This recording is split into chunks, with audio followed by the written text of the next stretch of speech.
Welcome everyone to our Section 1A Football League preview, formerly our team preview. I'm your host, Frank Langella, joined with my co-host, Marsilio Langella, who's making his first appearance for Fam Sports. Welcome, Mars. How's it going?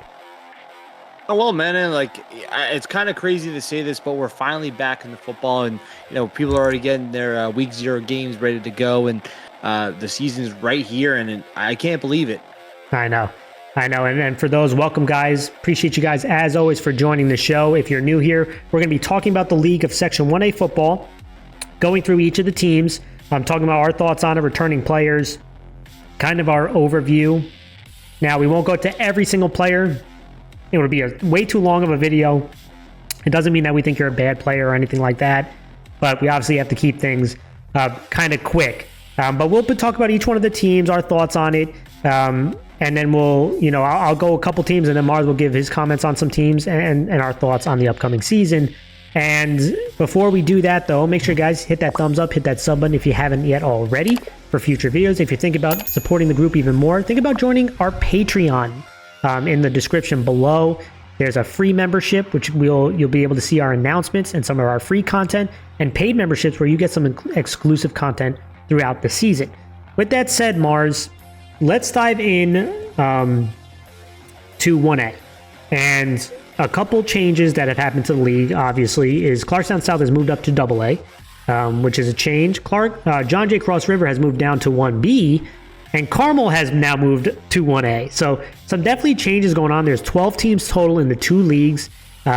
Usually there's going to be 4 from each side getting in the playoffs, except there are crossovers, right? So if one league wins over 75% of their games, that league is going to get a 5th playoff team while the other team loses one.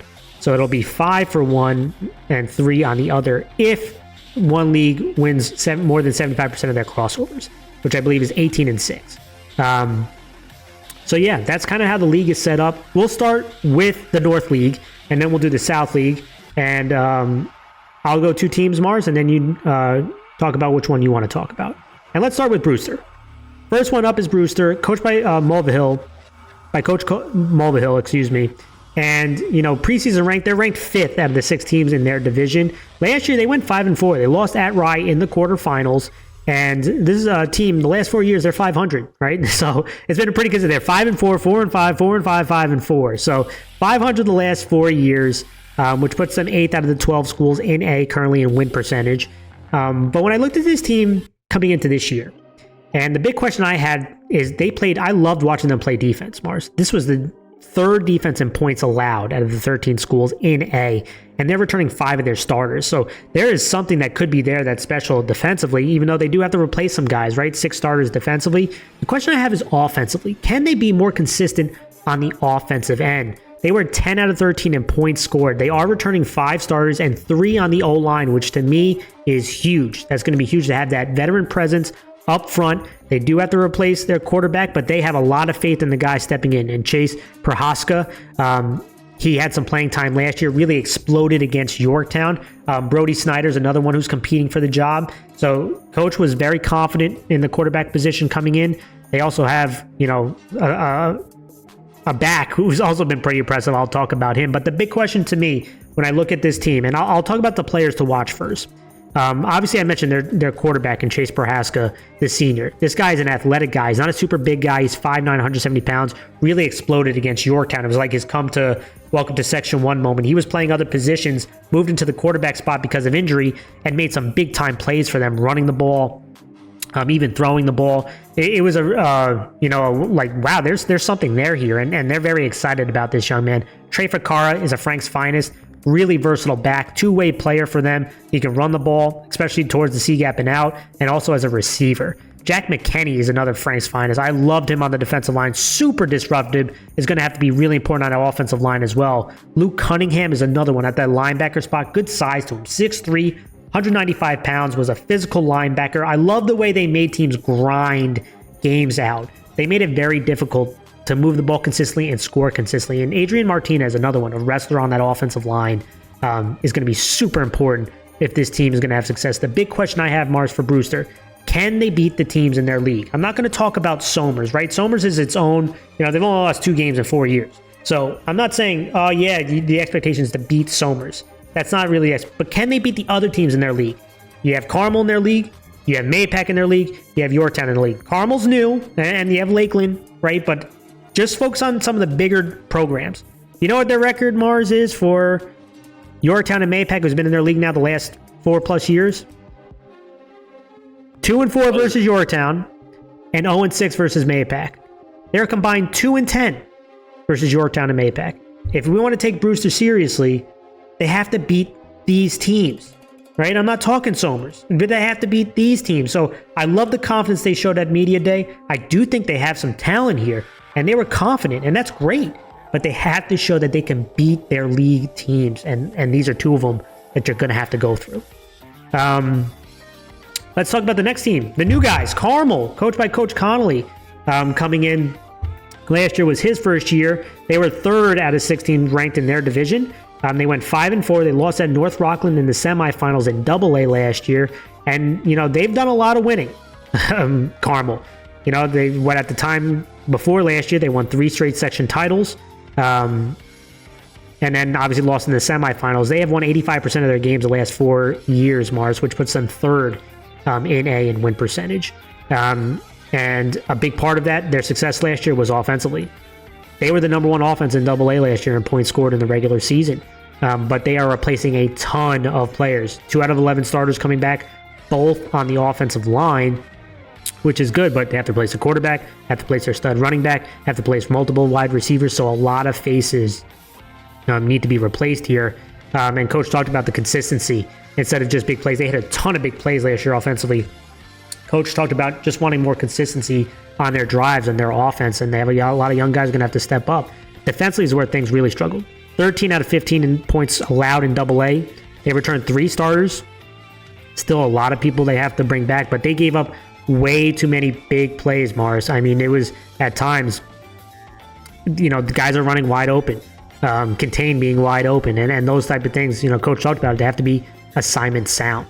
A couple guys to keep an eye on. King Mercer, Frank's finest offensive lineman, 2-way player for them.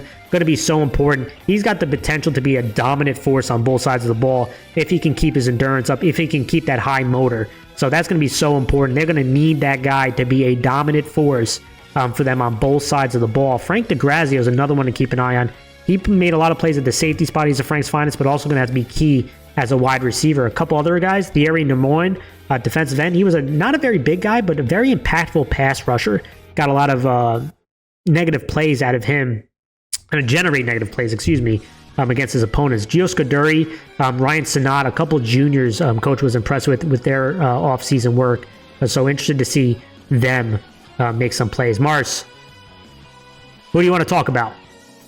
Well, I'm going to talk about Carmel, and I'll say they're the new guys on the block, and a lot of people, when they saw that Carmel was dropping down to A, they just said, A becomes the gauntlet, right? It's already has been the gauntlet with a lot of teams, but now you're adding in Carmel into the mix, and I can't even remember if that's ever happened before, or Carmel has not been in AA. Even back when we played, Mahopac was in AA. It's when we were playing, so. Yeah. Now we're getting Carmel in single A. So times. I think Carmel is in a really interesting spot, mainly because they have a lot of young guys that have to really fill in a lot of the spots that are now missing. You only have 2 guys on the offensive end returning, 3 from the defensive end, and defense was definitely their biggest struggle last year. So the big question is going to be, how do these young guys step into these roles and really just show out, right? Last year, they did have some big wins that got them into the playoffs and got them, and they eventually lost to North Rockland, who ended up winning the whole thing. Yeah. But now you're playing against a quote-unquote smaller league, but you're playing in A, which is like a gauntlet league. So you're playing against a really high competition, and now the pressure is on. In my opinion, I feel like Carmel, it's like, it's hard to replace a lot of those guys, but I do have to give kudos to the coaching staff. They're gonna do everything in their power, right, to bring these guys back into that section title, competitive nature, right? They like you said, back in 2021, 2022, and 2023, they won section titles. So the Carmel way, as they call it, is it going to return this year? Yeah. We'll see. Yeah. And let's talk about the next team, Lakeland, coached by Coach Schilling. They are the 6th-ranked team out of the 6 schools. Last year they went 2-8, did not make the playoffs. It was their first year back into A last year. They were in B the year prior, where they went to the playoffs into the semifinals. And when you look at this team overall, offensively, it was a struggle. They were 13 out of 13 schools in points scored. They returned 4 of their starters offensively, only 1 on the offensive line. And in this league, obviously, winning in the trenches is going to be super important. So a lot of new faces are going to have to step up. They also have to replace their quarterback. Joe Laparuta is stepping in. Coach really loved his ability to run the ball and obviously refining his skills as a thrower. But the coach talked about it. Focus is going to be on their skill guys. They're up against a lot of big teams, teams bigger than them, and for them they have to utilize those skill guys. Now, offensive line wise, he knows for you to compete, for you to stay competitive in these games, you have to be able to compete in the trenches. So that's going to be the big thing for them. Defensively, they are returning 5 of their starters, so definitely bringing some more veterans back. They were 12 out of 13 in points allowed, but playing fast, playing to the ball, playing with some energy, those are going to be a big thing for Lakeland. And a couple guys to keep an eye on, Kyle Ronk. He's a Frank's finest offensive lineman. Two-way starter for them. He's started now 4 years on varsity. Someone who's again a veteran there on that varsity staff, and for good reason. He's got good size to him. He's strong, and he's going to have to be a key part and key leader for them on both sides of the ball. Ben Franco's another one. The senior, 5'11", 175 pounds. He sits at the wide receiver outside linebacker spot. Going to have to play an integral part on both sides of the ball. Anthony D'Erico is another wide receiver. That's a senior. Anthony Ray, the junior wide receiver. So a couple skill guys. Coach mentioned it. These skill guys are going to have to make plays for people in space because they're going to be out. The sizes. They're not going to be the biggest team. They're going to be probably one of the smaller teams. Giovanni Laparuta at the running back, who's also a sophomore. Coach has been impressed with his work as well. A young guy who can make some noise this year. And also Frank Imbrogno, a sophomore. He transferred back from Stepinac. Good size to him. A young football player at a sophomore, 6'2", 250 pounds. That will always help up front for them. Let's talk about the next team, and that is Mahopac, who they are 4 out of the 6 team ranked in their division. They went 6-4. They lost at Harrison in the quarters. Pretty wild. They have lost to Harrison 3 straight years in the quarters. So it's like, that team I don't want to see come playoff time. But they have won 61% of their games the last 4 years, which puts them 6th out of the 12 teams in A in win percentage so far. And when you kind of get, and I went to the media day and they ran a poll, Low HUD, about teams that they think could win this section. The coaches picked Mahopac 3rd in A behind Somers and Rye. They got the 3rd most votes. And when you pick up the Mahopac news, they're also talking about deep playoff runs. And for good reason that they have some of this hype right here, March. They're the only team in their league that is returning their starting quarterback, returning their starting running back, returning a few offensive linemen, and a starting wide receiver. None of the other teams in their league have that, right? And if you look at Somers, they had to replace their quarterback and starting running back. Carmel has to replace their quarterback and starting running back. Yorktown has to replace their starting quarterback. Brewster had to replace their starting quarterback. So again, Lakeland had to replace their starting quarterback. I just talked about them, right? So you could see the stars feel kind of aligned. And when you look at last year offensively, they were 5th in points scored. And they're returning, like I mentioned, all those guys on offense.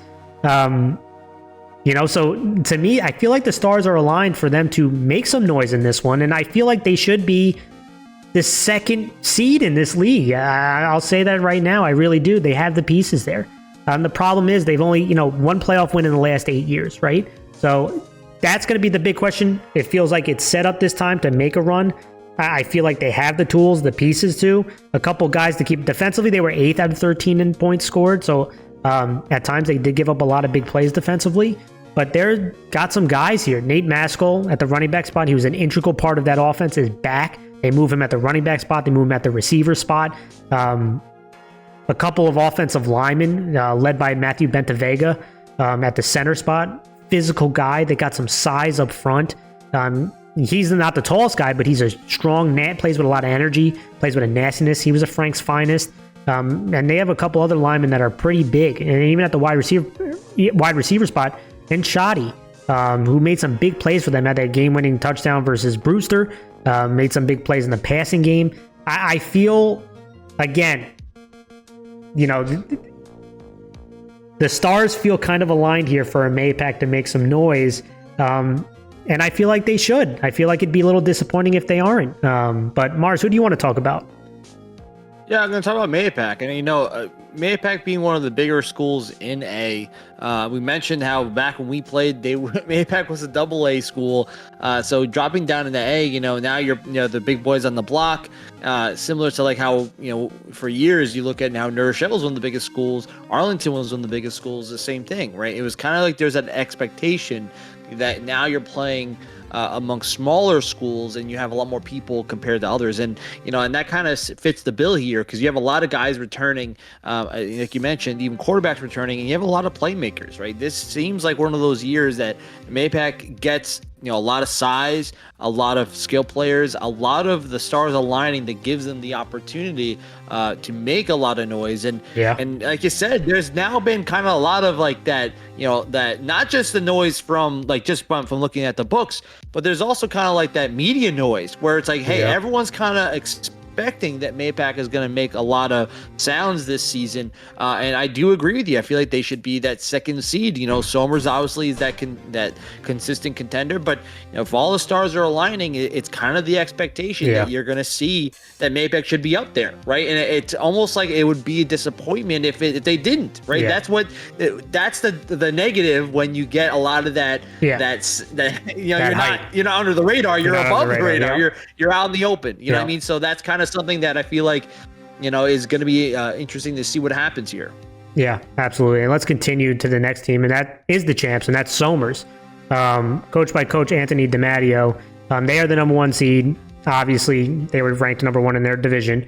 They went 14-0, won the section title, won the state title, won the section title versus Rye, and went all the way up to the state title. Mars, they have 2 losses in the last 4 years. They are 52-2. That's a 96 win percentage, easily number one in both A and in Section 1. And when I look at them as a whole, offensively, they were the number one offense in points scored. They had really a three-headed monster, what I called it, from their quarterback in Iglesias, their running back in Kelly, and their wide receiver in Palazzolo. Now, they returned 5 of their 11 starters, including 3 on the offensive line. To me, obviously, that is huge for this offense to continue replacing some of the skill guys. Having 3 starters back on the O-line is huge. They do have to replace their quarterback. Guess who they're replacing their quarterback with? Another Iglesias. It's Tristan Iglesias. So going to be very interesting to see how this offense kind of morphs. Now, obviously, at the running back spot, there's going to be a new running back. The question is, can they hit their stride early? They have a brutal schedule early, which I'll talk about shortly. Defensively, this was the number 2 defense out of the 13 school in points allowed in A last year. A lot more new faces. 3 starters coming back. So you have to replace 8 starters on the defense. Can they be stout against the run again this year is going to be a big question. Players to watch. Big one that always comes up, Dean Palazzolo, stud wide receiver. They move him around a ton. He is one of the guys where when you watch Somers play, the defensive coordinator has to have not just one plan, they have to have a backup plan, because if the first plan don't work, they have to move to something, because that's how dominant he can be, and they like to move him around. They can get him the ball in the backfield, they get him the ball in the slot, get him the ball on the outside, and he draws so much attention, and for good reason. But some of the other guys, maybe the not so well-known, Palazzolo jumps off. Obviously, Tristan Iglesias is going to get a lot of spotlight. He's a junior quarterback. Coach raves about. He thinks he could be really good. RJ Peterson up front on that offensive line is going to be super important. Big boy. He's about 6'4", 250 pounds or 260 pounds. And this is a guy who's going to have to anchor that offensive line. Jaron Faulkner on the offensive and defensive line. I thought he was one of the more impactful defensive linemen. He's going to have to be a really important two-way guy for them. Brett Kennedy, another stud at the linebacker spot, plays tight end as well. But some of the other guys, Nate Mitchell missed the entire season last year. He's going to step in at running back. Got super high praise. They were comparing him to Jack Kaiser, which, if you guys remember him from a couple years ago, was an absolute beast. I have to see it to believe it there, but I do like Nate Mitchell. But see his progression after missing the entire year is going to be so important running the football for them. Chris Decker's another one at the tight end defensive end spot. Cameron Violante, who's a junior, had some real nice flashes at the wide receiver spot. Gavin Kelly is another one, plays wide receiver as well as a kicker and punter for them. But week 0, Mars, I don't know if you heard this team. They're playing Iona Prep. for week 0. Going to be very interesting. But how about then it's away at Rye, away at Yorktown, and then home versus Mahopac. Pretty interesting first 4 weeks. We're going to see right away if Somers can figure out these things right out of the gate. Finally, to wrap things off, let's talk about Yorktown. Coached by Coach Y. I'm not going to butcher your name, Coach. I know I constantly do that, so I'll call you Coach Y like you asked me to. They were the number 2 ranked team out of the 6 teams from in the preseason. They went 6-4 last year. They lost at Rye in the semifinals. This was they won 63% of their games, which is 5th out of the 12 schools in A. And this was a very good offensive team. They were 3rd in points last year, but had to replace a lot of guys. 4 out of 11 starters are coming back. Only 1 starter on the offensive line coming back, and they're replacing their quarterback. Now, they have a ton of faith in the young man in Eamon Coney, who has to replace Caden Gonzalez. Eamon, coach has raved about his work ethic and the summer preparation that he's had, but he's a young quarterback stepping in, right? Can they sustain drives? Can this offensive line protect a young quarterback who's going to have a lot on his plate? Is going to be interesting. Coach Traeger, I know, as offensive coordinator, he does a really good job of getting quarterbacks comfortable. How well can he get the young quarterbacks to adapt? Defensively, they were 7 out of 13 in points allowed. They're also returning only 3 starters, so a lot of new faces here. They like to generate a lot of pressures. Players to watch. We know about Tyler Galante, an absolute stud on both sides of the ball. He's a Frank's finest wide receiver. Michael Desiderio on that offensive line. He's the returning starter on that offensive line. He's really going to have to make some big plays and be the leader both on the offensive line for the new starters coming in. So it's going to be super important there. Rocco Laurie on that defensive line. He's an absolute beast. A stud wrestler, and you can just see the way he can disengage and control offensive linemen. But some of them, the lesser known faces, JT Carney as a wide receiver DB, he had some nice flashes last year. I mentioned Coney at the start, the young quarterback. Adam Nyack out.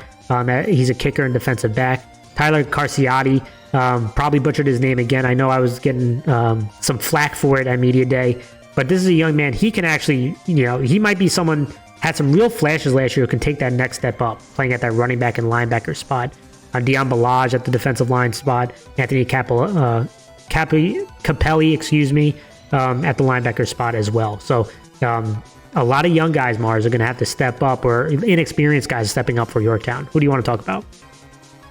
Talk about Yorktown. I mean, I would say Somers, is going to have struggles filling in all these pieces, but they're kind of a system. So I kind of want to talk more about Yorktown, mainly because Yorktown's been a very consistent team in A, but they've kind of fallen to the same spot that Rye has fallen into, where they're always considered to be that second or third best team in A, and they have to now see who's fighting for second. But, no one wants to have that mentality. And Yorktown has been a consistent team that has been, playing well, but they usually lose to a team like Rye or Somers when they get into the playoffs. And so the big question I'm going to have for Yorktown is, how are they, going to, pull themselves together? Because they lost a lot of guys that they have to replace, right? And so that's the big question for them, because Coach Y has been doing a great job with Yorktown in the last few seasons. They've really been just pulling themselves together and just being consistent, but it's the question I have is, are these young guys going to step up and really fill in the shoes of the guys that came before them? So it's going to be something to watch this season, because I know that they have the ability to make some noise this year, but it's going to depend on how their young guys perform. Yeah, absolutely. And again, they made it to the semifinals the last 2 years in a row. Let's go to the South League now. The first thing I want to talk about is Clarkstown North, coached by Coach Strongone, ranked 4 out of the 6 teams in the preseason for their division. They went 5-5 last year, did not make the playoffs. And an interesting note when I was looking at them is, Clarkstown North, they haven't actually ended a season over 500 since 2018. So it's been a while, but I think things could change this year, Mars. If you looked at this team last year, they're returning 5 starters from last year on offense. Their quarterback is back, and I will talk about that young man who's an absolute stud, but only 1 starter on the offensive line coming back. This was an offense that was 4th in points in A last year at the end of the regular season. They could move the ball and score points. The problem was defensively, right? They were 11th out of points allowed out of the 13 schools. They gave up a ton of big points Offensively, the question to me is on that offensive line, because I do think they have the skill guys to make a ton of noise. Defensively, they have to generate some more turnovers and win in certain critical situations, especially third down, to get off the football field. But some players to keep an eye on. Jack Cavanaugh is the one that obviously he was in competition to be a Frank's Finest quarterback 4A. There just happened to be another stud quarterback that took it. But this is a young man who rushed for over 1,000 yards last year, Mars, threw for over 800, had 20 total touchdowns, 6'3", really good athlete, and runs that offense that involves quarterback runs very well. He's a threat no matter where he is, on rollouts, design rollouts, even some of these waggle plays where it's a design pass, but he can take off and kill you. Ayel Gabal is another guy at the running back cornerback spot, had over 1,300 all-purpose yards last year. He's a Frank's Finest, but a couple other seniors to keep in mind. James Ryan, he was DN last year. He's going to play DN and offensive lineman. Chase Ferenzi, he's a running back and linebacker. Jack Ferrara, a tight end defensive end, a long kid. Jarius Carreno, another wide receiver and defensive back. So a few seniors to keep an eye on that might not be too well known, but definitely to keep an eye on. But the question I have is up front, could Ben Ferrara as an offensive lineman and linebacker, can he step up? Jason Freyer on that offensive line, can he step up? Can this offensive line compete in the A division? If they can, I do think Clarkstown North will surprise teams this season. Let's move to the next team, Eastchester. Eastchester by Coach DiCarlo, they were the third-ranked team out of 6 in their league. They went 5-4 last year, lost at Yorktown in the quarters. They have gone out to the playoffs 2 straight years. They've won 59% of their games, which puts them 7th in A. And they've had 5 or more wins, Mars, in 3 straight years. And that's the first time they've done that since 2019 through 2011. And so when I look at this team coming into this year, offensively, they were 9th in points last year in A out of 13 schools. So at times it was pretty mixed. They lose a stud running back to graduation. They're bringing back 4 starters on offense, 2 on the offensive line. Good news is they're bringing back their quarterback in Dylan Burbridge, who I really like. Tough football player. But they want to be more efficient in the passing game. They completed under 50% of their passes last year. Obviously, that has to improve. The O-line, also 3 starters have to come back. They are young, but coaches talked about that he likes their strength. Defensively, they were really solid. 5th in points allowed. They're bringing back 5 starters on that defense. So that's where things could carry as they're figuring out offense. They did give up a lot of big plays at times, though, that really hurt this defense. But some guys to watch, I mentioned Dylan Burbridge. Love his toughness. Plays quarterback and middle linebacker. Good size kid. Physical football player. Going to be so important on both sides. Nick Martucci is another one. He plays running back and outside linebacker. An underrated player for them. He's kind of a bit of a spark plug.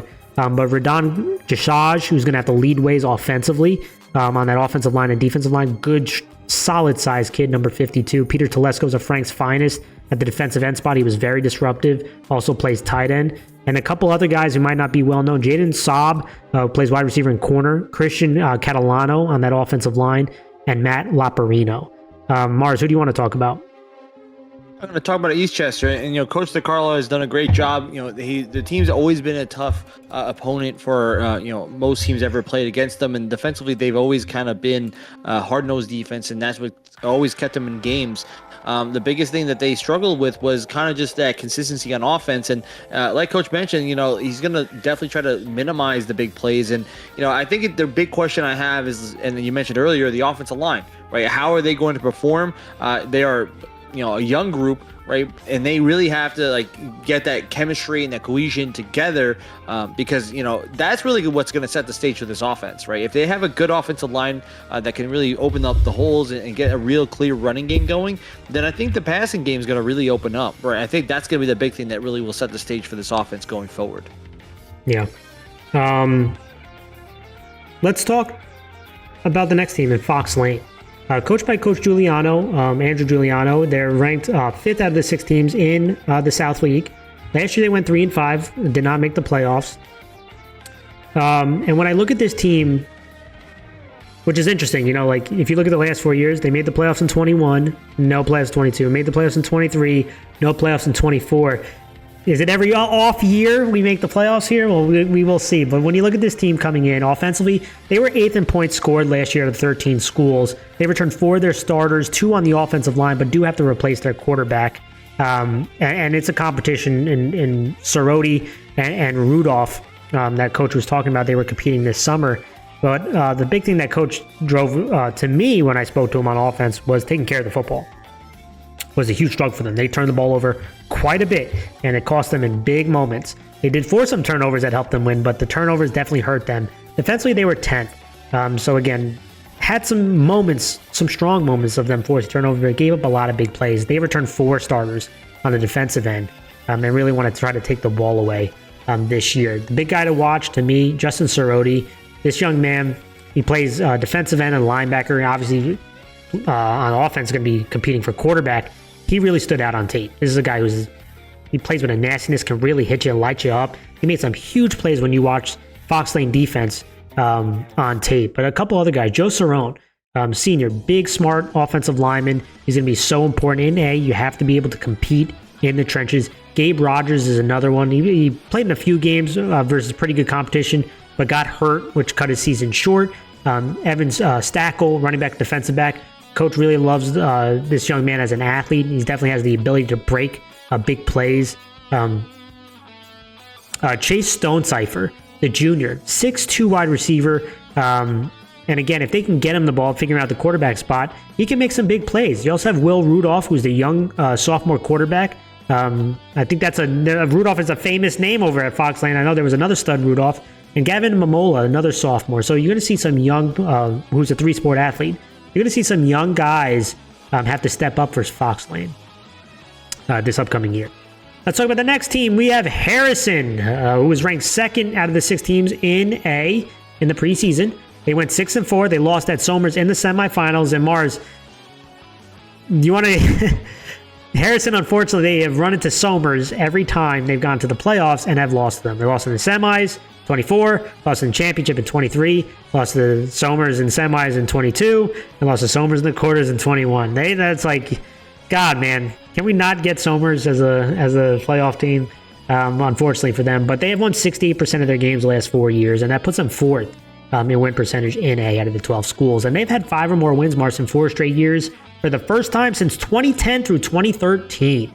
But the big thing I think looking at last year they need to improve on is offensively. It was a struggle last year at times. I know towards the end of the year they were starting to build momentum, especially running the ball, but they ended up being only 12th out of 13 in points scored last year. They returned 4 starters offensively, 2 on the O-line, and their quarterback is back, but they have to replace a ton of skill guys and some offensive linemen. They have to be able to generate some more points. Defensively, they were a solid defensive team last year, 6th in points allowed, but they have to replace 9 starters, Mars. So a ton of new faces are going to have to step up. They graduated 8 kids that were 3-year starters last year. So a lot of new faces, but someone who has been familiar is Marco Marisi, who's been on the varsity for a while, and he's a big play guy at the linebacker spot. He also started to shine as a running back last year towards the end of the year. He's going to have to be so huge for them. Jake Badner at the quarterback spot at times really struggled, but coach really loved the work he put in. They're expecting big growth from him this upcoming year. He's going to be super important. Aldo Wancourt, the offensive lineman and defensive lineman, the senior, going to have to lead the way. I mentioned 3 new starters are coming in. They're going to have to be a leader up front. Matt McCoy, Mikey Barriota, and Jason Krupe are another guys who are step in that made some plays for them last year, but going to have such bigger roles for them this year.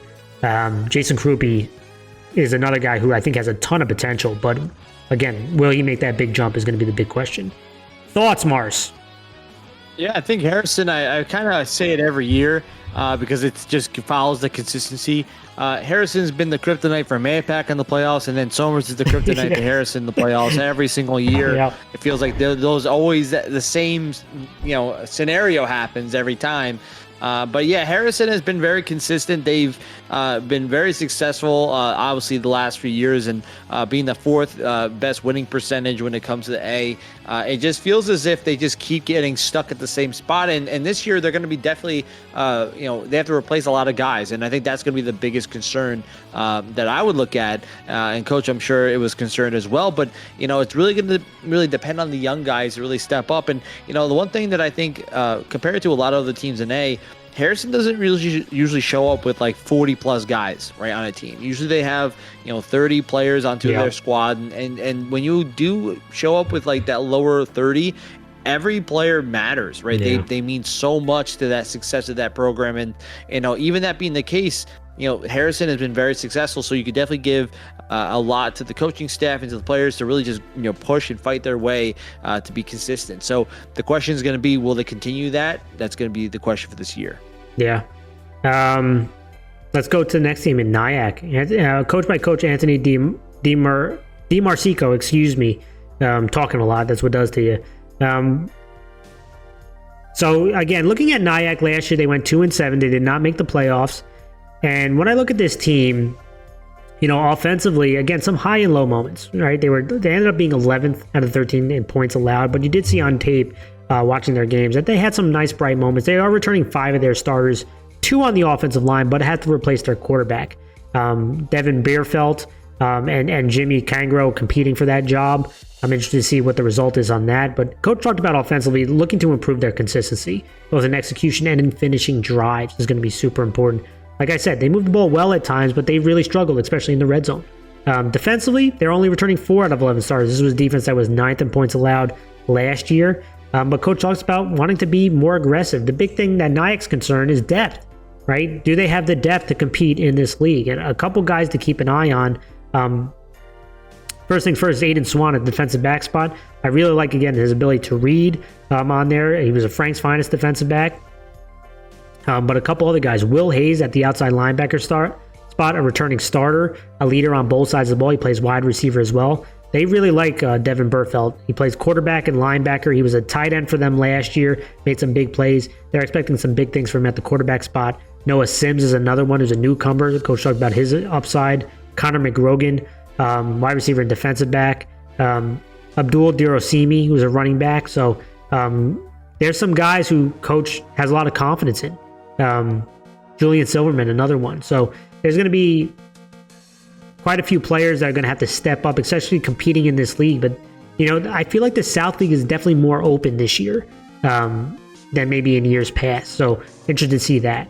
Finally, to wrap things off, we got to talk about Rye and Coach Dino Gar. They're obviously the number 1 ranked team in this division. They made it to the section title and lost to Somers last year, ending the season 10-1. And this is the team that has won 86% of its games the last 4 years, which puts them at number 2 in A. And when I look at this team, again, like Somers, you always have these senior-heavy teams. You graduate a lot of guys, but they've created this kind of system, a powerful program that continues to compete. And they were the number 2 offense in points scored last year. They're returning only 3 starters on that offense, only 1 on the offensive line. Good news is they returned their quarterback in Carson Boone Miller, who is a Frank's finest quarterback. Fantastic dual threat guy, really excelled at play action. He's going to have to take an even bigger role, especially with all these new faces. Really going to have to be the leader for that offense this year. But, Coach talks about balance. Balance is the big thing he always likes to do. I know they were pass heavy in the beginning of last year, but you started to see as the season went along, they became much more of a balanced football team and they were running the ball more. So interested to see if they can get to that balance quicker this time around.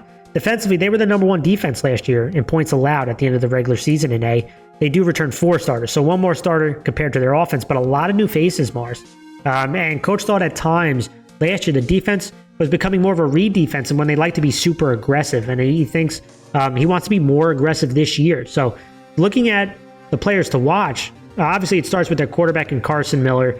I mentioned he's a Frank's finest quarterback in A. I talked about him in that video, so I won't bloviate about him even more. But he's going to have to be super important as a leader. Henry Shoemaker is another one. He's going to be such a big, tall athlete. Made so many plays at the wide receiver spot. He's going to have to be an important 2-way player for them. Karsten Steinman, he's the sole returning offensive lineman. Nigel Strazzini is like the human, he's a human missile on the defensive end of the ball. But a couple of guys to keep an eye on that came back. They did have some transfers come back. Charlie Garnett came back from, and you meant the word Garnett. Yes, there was another Garnett on Rye who was a stud linebacker for them. But he comes back as a running back, defensive back, and it's going to be so important. They need that running back, right? So he could step in and make some plays. Jack Levine is another one coming back, a Cornell lacrosse kid coming back to Rye. Not sure what position he's playing. Could be on the offensive line, could be tight end. So interested to see that. But Rye is another team, Mars, that you feel like, even though they got to replace starter after starter after starter every year, they're continuing to compete. Who do you want to talk about?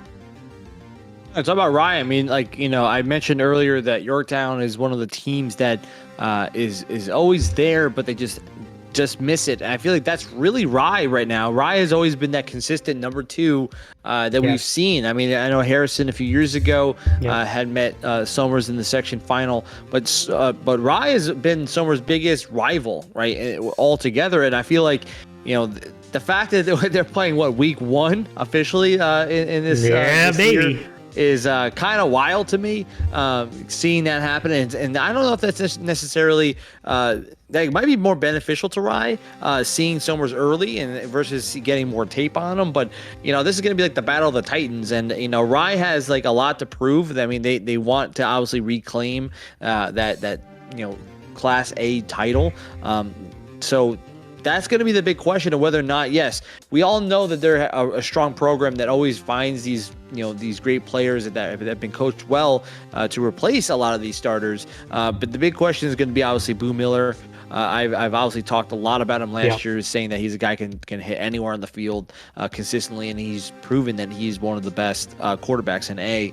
So my opinion, he's going to be the one that drives this offense, but the offensive line is going to have to really be that the bell cow that really gets this going. Absolutely. And with that, guys, that was A, and thank you guys so much for watching. As always, make sure to hit that thumbs up, hit that sub button. Coming up next week, we start our live show for week 1. We're not doing one for week 0.